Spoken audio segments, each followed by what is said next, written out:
دوستو، جب سیرت بیان کی جائے گی تو مشکلات آئیں گے، جب سیرت بیان کی جائے گی تو تکلیفیں آئیں گی، جب سیرت بیان کی جائے گی تو راستے میں کانٹے بچھائے جائیں گے۔ تاریخ یہ بتاتی ہے کہ جب پیغمبر نے اپنی سیرت کا اعلان کیا تو نبوت کے راستے میں کانٹے بچھائے گئے۔ جب پیغمبر نے اپنی سیرت کا اعلان کیا تو حضرت بلال کے سینے پر پتھر رکھے گئے۔ جب پیغمبر نے اپنی سیرت کا اعلان کیا تو پیغمبر پر پتھر برسے۔ جب پیغمبر نے اپنی سیرت کا اعلان کیا تو پیغمبر کے دندان مبارک شہید ہوئے۔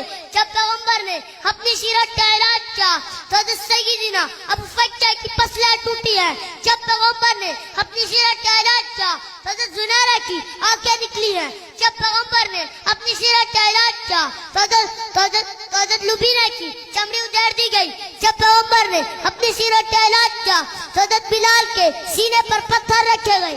جب پیغمبر نے اپنی سیرت کا اعلان کیا تو پیغمبر کے جسم اطہر پر اوجڑیاں ڈالی گئی۔ جب پیغمبر نے اپنی سیرت کا اعلان کیا تو عثمان بن عفان کا پانی بند کر دیا گیا۔ جب پیغمبر نے اپنی سیرت کا اعلان کیا تو حیدر قرار نے جامع شہادت نوش کیا ہے۔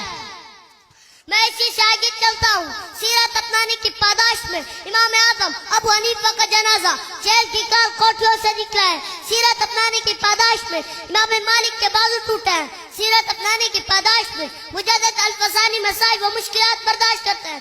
سیرت اپنانے کی پاداش میں امام بخاری ملک بدر کر دیے جاتے ہیں۔ سیرت اپنانے کی پاداش میں شاہ ولی اللہ کا خاندان کیا ضابط کے صحبت برداشت کرتا ہے۔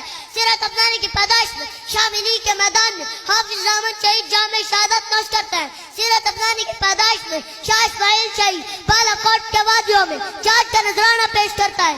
سیرت اپنانے کی پاداش میں سید عطا اللہ یا بخاری 18 سال قید کی زندگی گزارتے ہیں۔ سیرت اپنانے کی پاداش میں مولانا محمد علی جلندی 6 سال تک جیل میں رہتے ہیں۔ نعرہ تکبیر، نعرہ تکبیر، نعرہ رسالت، محمد بن مولانا حبیب الرحمان، محمد بن مولانا حبیب الرحمان۔ مجھے کہنے دیں اس مرد کلندر کے متعلق جو جامعہ خیر مدارس ملتان کے قابل فخر فرزند عالمی مبلغ میرے دادا جان حضرت مولانا عبد الرحیم نور اللہ مرقدہ، جن کی فراغت جامعہ خیر مدارس سے ہے۔ انہوں نے فراغت کے بعد قصبہ مڈل میں مدرسہ عربیہ محمدیہ حنفیہ قائم کیا، جس میں درجہ قرآن اور درس نظامی تعلیم کا سلسلہ جاری کیا۔ مولانا مرحوم دعوت و تبلیغ کی عالمی تحریک سے زندگی بھر وابستہ رہے اور آپ کی محنت سے اندرون و بیرون ملک کے ہزاروں افراد کی زندگیوں میں خوشگوار دینی انقلاب آیا۔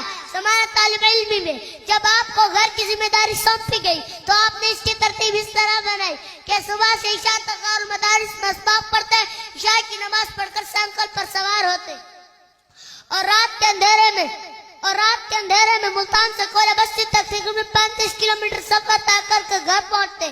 گھر کا کام، والدین کی خدمت اور کھیتوں کو پانی لگا کر رات کے آخری حصے میں جامعہ خیر مدارس پہنچتے۔ تبلیغ میں لگنے سے قبل ایک دفعہ حضرت مولانا یوسف صاحب کی خواب میں زیارت کی تو انہوں نے آپ کا ہاتھ پکڑا ہوا ہے اور فرما رہے ہیں، اے مولوی عبد الرحیم اٹھ کھڑا ہو، دنیا میں تو یہودیت، عیسائیت، مجوسیت پھیلتی جا رہی ہے اور تو ابھی تک سو رہا ہے۔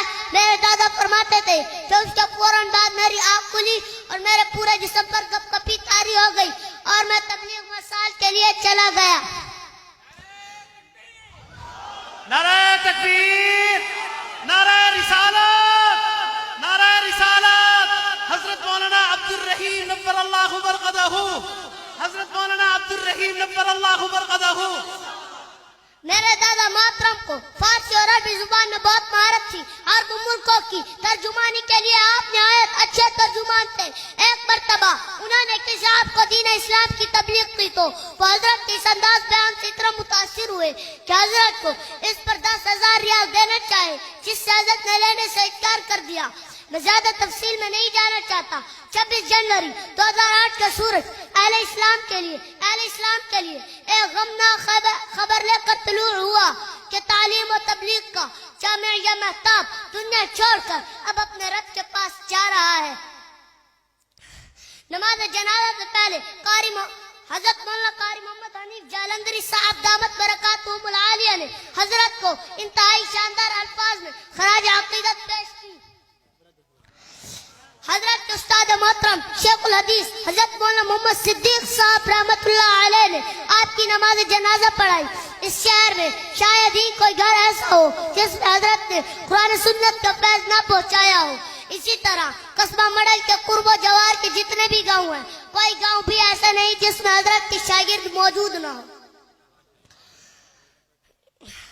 حضرت نے اپنی زندگی میں ہزاروں شاگرد اس دین عالی کی محنت کے لیے تیار کیے جو آج پاکستان کے چاروں صوبوں سمیت بیت اللہ اور مسجد نبوی میں قرآن سنت کی تعلیم دیتے ہوئے حضرت کے لیے صدقہ جاریہ ہے اور آج بھی ان کی محنت کا ثمرہ آپ لوگوں کے سامنے موجود ہے. الحمدللہ. میں وقت کی نزاکت کی پیش نظر اس دلی دعا کے ساتھ اپنی تقریر کو ختم کرتا ہوں.